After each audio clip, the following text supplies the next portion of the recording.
This player lost a PDC darts tournament because he missed one arrow. There are many more unlucky moments during darts matches that you won't believe. We will show you all of them. Imagine you're on the brink of victory, adrenaline pumping, and the world watching as you aim for darts glory. Now, picture this moment stolen, not by a rival player, but by an unexpected twist that forever changes the game.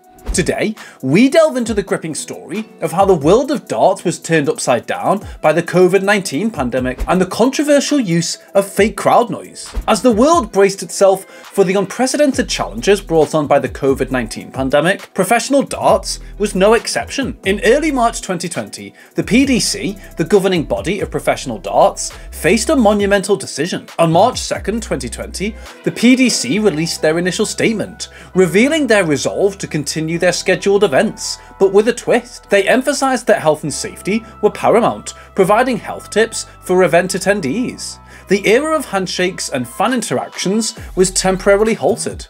Little did they know that this would be the first step in a journey filled with unexpected twists and turns. 8 days later, the first cracks in the schedule began to show. 2 Euro Tour events in Germany were postponed following federal government guidelines. The domino effect continued, with another German Euro Tour event falling by the wayside just a day later. And then came March 15th, 2020. As the final in-person PDC event before lockdown, Players Championship 8. It wasn't long after this event that the PDC delivered the inevitable blow. All tour events in April were cancelled. The United Kingdom entered lockdown. April brought the grim announcement that no events would grace the darts calendar in May or June. But just when it seemed that the sport was destined to remain on pause, a glimmer of hope emerged in mid-June. The PDC announced the return of in-person darts, with the Summer Series slated for early July. This series promised a block of 5 Players Championship events, a welcomed respite for darts enthusiasts. Yet amidst this cautious optimism, a perplexing challenge arose. The iconic World Match Play was set to return, but it would be held behind closed doors. How could the PDC recreate the electrifying atmosphere of this legendary event in a small empty room? The answer lay in the clever use of technology and perhaps a touch of controversy. The PDC decided to retain the walk-ons, those dramatic player entrances that ignite the crowd. But here's where it gets intriguing. They introduced fake crowd noise, audible to both the players on stage and fans watching at home. This manufactured atmosphere included murmurs and neutral sounds during legs, followed by cheers when a player hit a leg-winning double. It all seemed like a brilliant solution, but as the Premier League unfolded, it was marred by unexpected drama. Whistling noises, yes, whistles, were unleashed into the mix when Welsh star Gerwyn Price took to the oche. The tension was palpable as Price, renowned for his unwavering focus, faced this bizarre auditory assault. He later voiced his bewilderment, questioning the decision and its impact on his game. Don't forget to hit the bullseye so you never miss out on any of our amazing darts videos. In September, the World Series finals took place in Austria, marking a return to in-person darts events, albeit without the usual throngs of passionate fans in attendance. But it wouldn't be until December that the UK PDC events would again welcome fans, and it seemed like a beacon of light for the sport. 1,000 lucky fans were permitted to attend the opening night of the 2021 World Championship. London, where the World Championship was held, was placed under Tier 3 restrictions, a blow to the hopes of darts fans. This meant that despite the initial excitement of fans returning,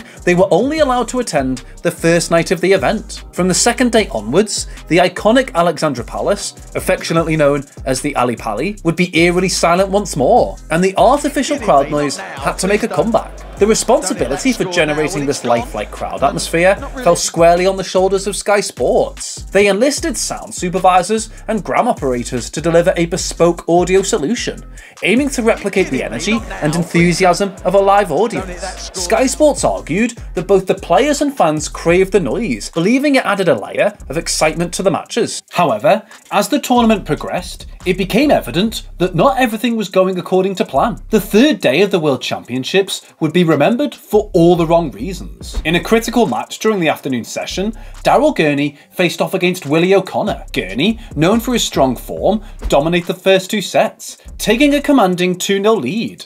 The third set, though, was a much closer affair. It came down to a decisive fifth leg, and tension hung thick in the air. Willie O'Connor had the chance to make it 2-1, but missed the crucial shot at the bullseye. Gurney, with an opportunity to seal the deal at 78, aimed for treble 18 to leave himself double 12, but he narrowly missed on the inside. Then came the moment that would leave fans and players bewildered. As Gurney's dart struck the board, there was a sudden, jarring, shock-like sound piped through the artificial crowd noise. It was as if someone had fired a starter pistol in the middle of a concert.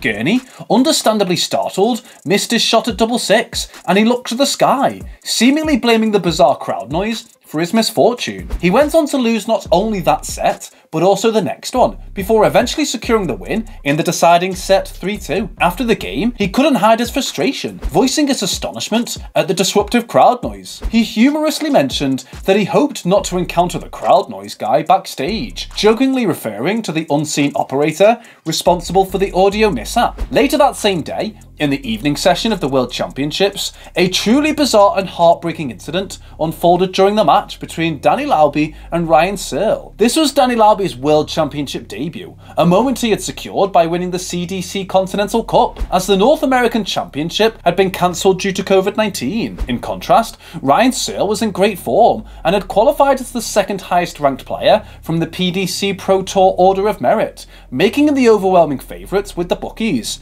some even tipping him to win 3-0. Early in the match, Searle seemed to justify those predictions, winning the first set 3-0 and boasting an average of 95 compared to Lauby's 78. But as the second set unfolded, the fast-rising American found his rhythm. After each of the first 4 legs of the set, it was Lauby who was throwing to level the tie. Then came a truly pivotal moment. Searle kicked off a leg with an astonishing 3 140s, setting himself up to finish the leg at 81. However, a miss at double 12 gave Lauby an unexpected chance at a massive 148 checkout. With 2 treble 20s and then double 14, Lauby completed a stunning checkout, levelling the set. By this point, he had pulled his average up to 90, and the match was taking an unexpected turn. The third set swiftly went to Searle, with Lauby unable to secure a leg, but the fourth set turned into a nail-biting showdown that went to a fifth leg.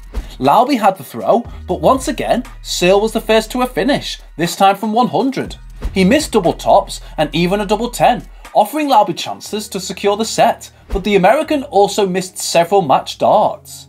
Then came the very unfortunate moment. Lauby, needing 78 to force a decisive last leg showdown, stepped up to the oche.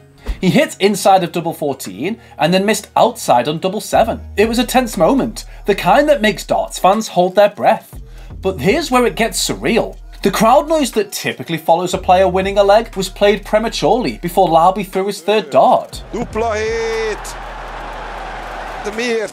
This sudden interruption forced Lauby to pause his normally rapid action, and the pressure of the moment seemed to intensify. With the eerie sound of the fake crowd celebration ringing in his ears, he aimed at the board once more, but the rhythm was broken, the concentration disrupted. In a heartbreaking twist of fate, he missed his third dart at double 7, handing the leg and the match to Searle. The incident didn't go unnoticed by those watching closely. Wayne Mardle, offering his insights on commentary, succinctly summed it up, calling it unfortunate and expressing his empathy for Lauby. Indeed, darts fans around the world shared this sentiment as they witnessed a promising player's dreams shattered by an unexpected audio glitch. The fallout from this unusual interruption was swift and fierce on social media. Fans vented their frustrations and called out Sky Sports, the broadcasting powerhouse responsible for the artificial crowd noise. The disruption was seen as a critical misstep that altered the course of a crucial match. Amidst the mounting backlash, the CEO of the CDC stepped forward to shed light on the situation. He confirmed that Sky Sports had indeed taken responsibility for the incident and had issued apologies to both Danny Lauby and the PDC. It was evident that all parties involved recognised the gravity of the mistake. However, apologies couldn't change the fact that Lauby had been denied a fair shot at a last leg decider, a moment that every darts player dreams of on the grand stage of the World Championships. Don't forget to hit the bullseye so you never miss out on any of our amazing darts videos. See you next time!